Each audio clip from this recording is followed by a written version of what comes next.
देखो, मैं आपको बता देना चाहता हूँ, जो टीवी पे देखने वाले हैं उनको भी लगेगा कि मैं पहली बार आया हूँ। इस मंदिर की जब स्थापना हुई है उस दिन से इस मंदिर में मैं आता हूँ। मेरा जब भी चुनावी फॉर्म भरा जाता है तो वो चुनावी फॉर्म में अकेला ड्राइवर को लेके आके पहले बाबा के पैर पे रखता हूँ, बाबा को नमन करता हूँ, बाबा का आशीर्वाद मांगता हूँ और फिर जाके भर देता हूँ। ये मेरी 2009 के इलेक्शन में हुआ, 2014 के इलेक्शन में हुआ, 2019 के इलेक्शन में हुआ। लेकिन मुझे वो आदत नहीं है कि वो टीवी वाले लेके आओ, फिर मैं फॉर्म रख रहा हूँ, फिर मैं वापस ले रहा हूँ, फिर मेरे को पंडित टिक्का लगा रहा है। वो मेरा काम नहीं है। भगवान घर में, भगवान दिल में। ये जो हिंदू संस्कृति है वो हमें बहुत कुछ सिखाती है। धर्म का प्रदर्शन करना ये मेरा काम नहीं है।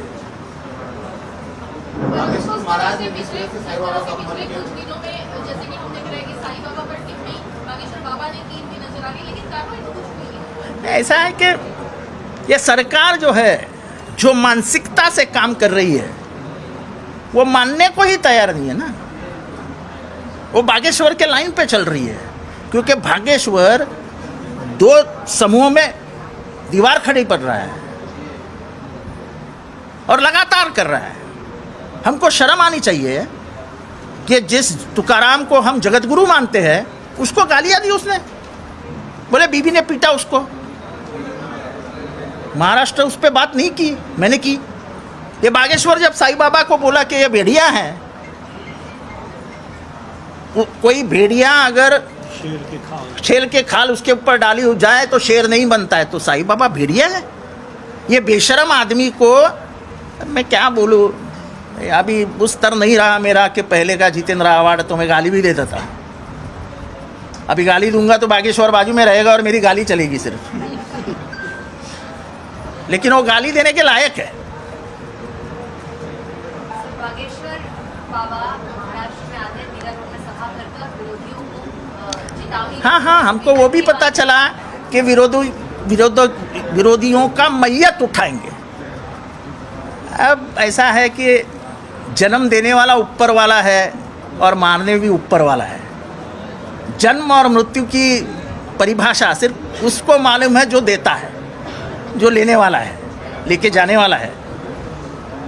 और ये जो पॉलिटिकल भाषा है उसकी कि मैयत उठाएंगे, उसके बाप में ताकत नहीं है विरोधियों का मैयत उठाने की। दूसरी तरफ कालीचरण कहते हैं कि अगर साईं बाबा को मुस्लिम साबित कर दिया तो हिंदुओं का आर्थिक नुकसान होगा। अभी ये चौथी और पांचवी पास जिन्होंने कभी दुनिया देखी ही नहीं, सिर्फ काले कपड़े और लाल इतना बड़ा टिक्का लगा के अगर महाराज बनते होंगे तो ऐसे महाराज के पीछे जिनको जाना है जाने दो। लेकिन ये महाराष्ट्र शाहू फुले अंबेडकर का महाराष्ट्र है, शिवाजी का महाराष्ट्र है। इसने कभी भी ऐसे संत पुरुषों का सम्मान किया इस देश में। तुकाराम का सम्मान किया, गजानन महाराज का सम्मान किया, यहाँ पे साईं बाबा जी का सम्मान किया, वहाँ पे पुणे में शंकर महाराज है उनका सम्मान करते हैं। लोग जानते हैं संत कौन है। ऐसे तवा पे बैठो क्या आग पे बैठने वाले महाराज नहीं होते। सर, लेकिन इससे पहले भी साधुओं के मुद्दों को लेकर, चाहे वो पालघर के साधुओं के मुद्दे के लेकर महाविकास आघाड़ी को एक टारगेट करने की कोशिश की गई थी और अभी भी बागेश्वर हो या कालीचरण हो, उनके माध्यम से ये कोशिश होती हुई नजर आ रही है। देखो, ऐसा है कि बागेश्वर के बारे में तो खुद राधाकृष्ण विखे पाटिल बोले हैं कि उनको अरेस्ट कर देना चाहिए था। तो इन्हें आवाज़ साई प्रेमियों की है, ये किसी विरोधी पक्ष की आवाज़ नहीं है। मैं अगर यहाँ पे बागेश्वर के ऊपर बयान दे रहा हूँ तो एक पॉलिटिकल बात छोड़ दीजिए, लेकिन मैं साई भक्त के नाते बोल रहा हूँ कि उसको कोई अधिकार नहीं मेरा भगवान कौन है वो ठहराने का। मेरी माँ और मेरे बाप मेरे भगवान है। तेरे को क्या जाता है?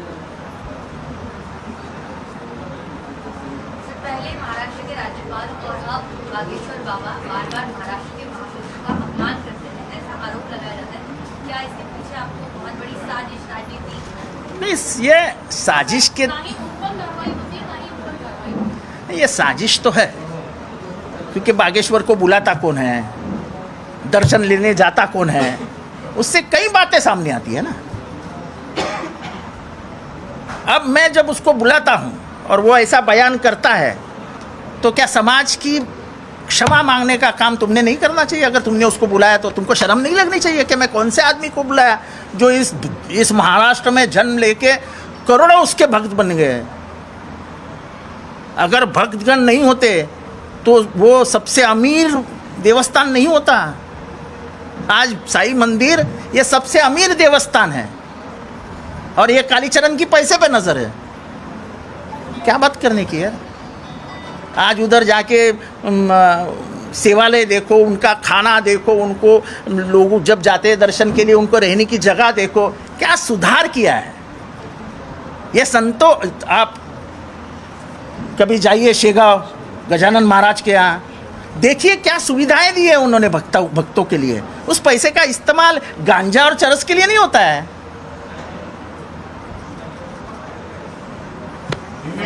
बागेश्वर धाम बनने वाला है, कौन से जगह पे बनने वाला है, कौन देने वाला है, वो क्या ज़मीन थी? ये एक जोशी नाम की हमारी कलेक्टर थी, उसने एक कागजात लिख के रखे हैं जिसके लिए उनकी ट्रांसफ़र हुई कि भिवंडी की आधी जगह जो गोडाउन्स बने हैं, गोडाउन्स है बने हैं, वो किस पे बने हैं इसकी जांच जोशी मैडम ने कर रखी थी। लेकिन जोशी मैडम ने बहुत ही अंदर जाने की जब कोशिश की तब उनकी बदली हो गई। सर, महाराष्ट्र में सावरकर गौरव यात्रा जो है वो निकल रही है हर जिले में। सावरकर जी का अपमान हुआ इसलिए भाजपा वो कर रही है। देखो मेरा प्रति सवाल है, शिवाजी महाराज का अपमान हुआ, जानती हो आप? उसके बाद महात्मा फुले और सावित्रीबाई का अपमान हुआ। वो दोनों 13 और 12 साल के थे, क्या करते होंगे?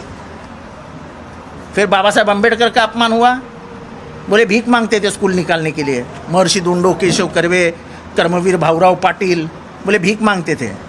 अरे वो इतना अमीर आदमी था डॉक्टर बाबा साहेब अम्बेडकर कि एक चेक पे उसने पूरे दादर के पूरे ज़मीन की कीमत दी थी। और वो अगर इंडिया नहीं आते तो लगता है मुझे देश का दुनिया का सबसे अमीर आदमी डॉक्टर बाबा साहेब अम्बेडकर बन जाते थे। लेकिन अपने शोषित समाज को न्याय देने के लिए वो अमेरिका और लंदन छोड़ के इंडिया आए, तो वो क्या भीख मांगेंगे यार? तो सर, उनके लिए शोभा यात्रा नहीं निकाली गई जैसा आपका कहना है, लेकिन अरे इनको किसके लिए शोभा यात्रा निकालनी है, उसका इस्तेमाल कैसा करना है, उसका फिर दंगों में रूपांतर कैसा करना है? अरे हमारी सभा चालू है संभाजी नगर में और हमारे बाजू से यात्रा निकालने की परमिशन दी जाती है? ऐसा तो कभी नहीं करते हैं। देखो लोगों में समझ कितनी है, मैं बताता हूँ। अभी आज मुमरा में जो मुसलमान हल्का है वहाँ पे मारुति की, हनुमान जी की शोभा यात्रा निकली। उन लोगों ने 1500 लोग थे, उन लोगों ने तय किया कि हम बाज़ार में नहीं जाएंगे, हम सीधे रास्ते से जाएंगे और हमारी इफ्तार के पहले, यानी जो उनका रोज़ा छोड़ने का टाइम होता है उसके पहले हम वापस आ जाएंगे, ताकि वो जो भीड़ मस्जिद में जाने के लिए निकलती है उनको तकलीफ़ नहीं होनी चाहिए। ये समझदारी है लोगों में। जो लोग मुमरा के बारे में अलग अलग सोचते हैं उनको मैं बताना चाहता हूँ, ये मुमरा है जो आज तक भाईचारा सिखा रहा है। अभी ये भाईचारा तोड़ने के लिए बहुत काम होने वाला है। मैं जानता हूँ कि महाराष्ट्र में और भी बड़े दंगे होंगे, क्योंकि उनको डर लग रहा है कि अपने वोट कट रहे हैं। सर, लेकिन आपका आरोप है, कल भी आपने आपका सगाई ने पूछा किया था कि विरोधियों पर ही कार्रवाई की जाती है, सत्ता पक्ष की। अभी वो स्मिता क्या थी, स्मिता आंग्रे, वो क्या उसका लेटर है मेरे पास, मैं आपको दिखाता हूँ। आपको नहीं लगता क्या? उसने लिखा है, मैं गई पुलिस स्टेशन में, बताया, मुझे अकल दिया। ये तो हाईकोर्ट ने सुमोटो देखना चाहिए कि थाना में चालू है क्या।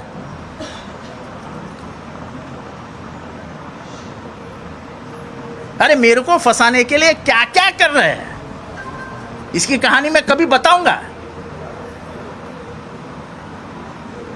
लेकिन अपना ये निजी दुश्मन है। राजनीति में कोई किसी का दुश्मन नहीं होता है, होता है अंतर विचारों में।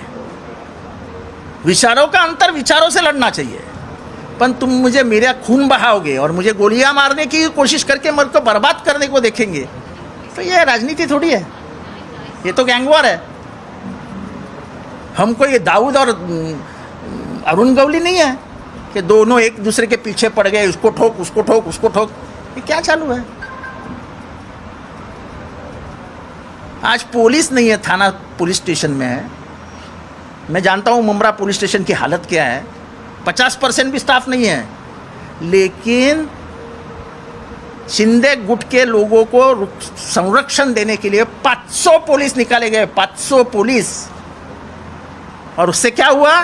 तो ये घोड़बंदर रोड जो है, जहाँ पे टर्न मारने के लिए जगह थी, वो सब टर्न मारने की जगह बंद हो गई, क्योंकि हर टर्न पे तुमको एक पुलिस खड़ा करना पड़ता है, क्योंकि जाम रोड है, वो बड़ा ट्रैफिक होता है।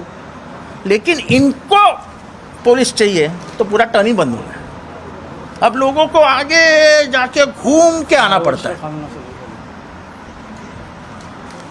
कोई बात नहीं करता है। तो जैसे कि हम देख रहे हैं महाराष्ट्र में, जैसे कि नगर में हो, नंदुरबार में हो, वहाँ पर जो है वो 2 गुटों में जो है भारी पथराव होता है, दंगे की परिस्थिति निर्माण होती है। एक तरफ ये बात है तो दूसरी ओर जो है वो बाबाओं को बुलाकर यहाँ पर जो है वो हिंदू और मुस्लिम या धार्मिक। देखो ऐसा है, मुझे ये साफ कह देना चाहिए कि हिंदू जनाक्रोश मोर्चा, मोदी ऊपर हिंदू, शिंदे फडणवीस नीचे हिंदू, और फिर हिंदू खतरे में कैसा है? जब हमारे मुख्यमंत्री उद्धव ठाकरे थे तब हिंदू कभी रास्ते पे नहीं आया। तो इसका सीधा मतलब है कि उद्धव ठाकरे के नेतृत्व में हिंदुओं को सुरक्षित लग रहा था। अब ये आ गए तो हिंदुओं को डर लगने का। अरे क्या कमाल की बात करते हो यार। इस देश के पॉपुलेशन में 80% लोग हिंदू है। ये क्या पागलपना लगा के रखा है। और इसलिए ये मोर्चों को देख के सर्वोच्च न्यायालय ने कहा कि ये सरकार नपुंसक है, इम्पोर्टेंट है। क्यों? तो ये मोर्चे के बारे में जब उन्होंने कहा कि ये मोर्चे क्यों निकल रहे हैं, क्यों आप एक दूसरे को गालियां दे रहे हैं और सरकार शांत बैठी है।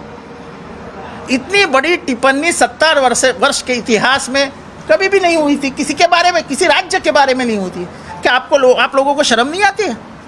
महाराष्ट्र को जब सर्वोच्च न्यायालय कहता है कि तुम नपुंसक हो, ये सरकार नपुंसक है, हमारी गर्दनें शर्म से झुक जाती है। अरे ये मर्दों का महाराष्ट्र है, ये शिवाजी महाराज, शंभू महाराज का महाराष्ट्र है, जिन्होंने दुनिया को पानी पिलाया। सर, महिलाओं की सुरक्षा का क्या, जिस तरह से थाने में महिला पर हमला हुआ था, उसके बारे में क्या कहना चाहेंगे? सब माताओं के ऊपर छोड़ दिया है, हमारी देवी हमारा रक्षण करेगी। पर लेकिन स्मिता आंग्रे जैसी लड़की तैयार हो जाती है जो खुल के बोलती है कि मेरे को डराया गया, धमकाया गया, लेकिन मैं डरूंगी नहीं, मुझे रोशनी शिंदे जैसा मारा जाएगा ऐसे कह रहे हैं, लेकिन मैं डरूंगी नहीं। एक स्मिता जन्म लेती है तो समझ जाओ और 100 स्मिता तैयार हो रही है। जैसे उस रैप सिंगर को, जैसे वो रैप सिंगर को अरेस्ट किया है, आप देखिए कि पूरा सोशल मीडिया 10 रैपर्स से भर गया। कोई भी जब उठाव होने की तैयारी करता है तो याद रखना, दुनिया का कोई भी क्रांति देख लो, दुनिया का कोई भी उठाव देख लो, उसमें कलाकार ही उठाव करके निकल जाते हैं। भले वो मौत के सामने जाएंगे, लेकिन कलाकार ही क्रांति और उठाव लाते हैं। अगर ये रैपर, उनकी भाषा अलग है, गलत है, कुछ भी हो, लेकिन समाज में जो चेतना लानी चाहिए यही कलाकार लाते हैं, और यही कलाकार फिर बदलाव को जन्म देते हैं।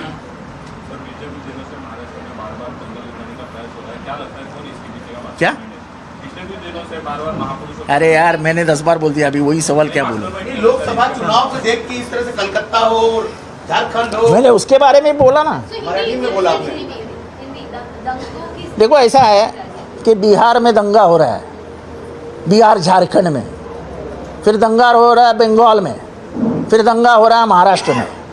अब लोकसभा सीटें देखो, बिहार में है 40, यानी 54, बिहार और झारखंड मिलके 54, उधर बंगाल में है 42 और महाराष्ट्र में है 48। जो अभी बीच में जो सर्वेज आए थे वो बता रहे थे कि अगर महाविकास आघाड़ी इकट्ठा लड़ेगी तो कम से कम 34-38 सीट उनके पल्ले में जाएंगे। यानी कितनों का नुकसान है? 20 सीट का नुकसान है। ऐसे गिनाकर अनुमान है कि 60 सीटों का नुकसान हो सकता है। अब महाराष्ट्र से फॉक्सकॉन गया, महाराष्ट्र से टाटा एयरबस गई, 5 बड़े बड़े उद्योग महाराष्ट्र से बाहर जाके गुजरात में गए। अब 2 अंबुजा सीमेंट और एसीसी दोनों जा रहे हैं, 10,000 लोग बेकार हो जाएंगे। यानी आप नौकरियां हाथ से खींच के गुजरात भेज रहे हैं, आप महाराष्ट्र को कुछ नहीं दे पाए। किसान मर रहे हैं, प्याज जल गया, अंगूर खत्म हो गए, बारिश गिरा, आम गिर गए, लेकिन आप काश्तकारों से बात नहीं कर रहे हो। ये जो जवानी है उनके दिलों में अंगार लग रहा है, तो फिर इनको परावर्तित कैसे करें, इनकी दिशा कैसे बदले? तो दो धर्मों में दंगे लगा दो, सबसे आसान है, वही कोशिश है बस। पर अब मुझे लगता नहीं इन लोगों, ये महाराष्ट्र की जनता इतनी पागल है कि उनके समझ नहीं आ रहा है कि अचानक ये हिंदू मुस्लिम का कहाँ से ये आ गया फैड, और वो भी त्योहार के दिन। अरे त्योहार शांति से मनाना चाहिए। यानी राम को पुराने राम को देखो तो ऐसा लगता है वो प्रेम का महासागर है, मर्यादा पुरुषोत्तम है, और आज का राम का फोटो देखो तो डर लगता है। जो राम दिल में बसा है, दिल में बसा है, अब वो राम दिल पे घाव करेगा क्या, ऐसा उसका फोटो लगा देते हैं। हनुमान जी का फोटो देखो, हनुमान जी एकनिष्ठ, हनुमान भक्त एकनिष्ठ होता है, तो ऐसा लगता है हनुमान आज लेके गदा लेके हमको ही मारेगा, ऐसा तो उनका चित्र निकलते। इतनी परिस्थिति बदल दी है। देवताओं का भी आंखों का इस्तेमाल खुन्नस देने के लिए कर रहे हैं। अरे प्यार दिखना चाहिए, प्यार। भगवान प्यार सिखाता है, भगवान की भाषा ही प्यार होती है। हमारे न्यूज चैनल्स को सब्सक्राइब करें, लाइक करें, कमेंट्स करें, शेयर करें और घंटी का बटन प्रेस करें, ताकि आने वाली हर वीडियो और अपडेट्स की नोटिफिकेशन आप सभी को मिलती रहे। जय हिंद, जय महाराष्ट्र।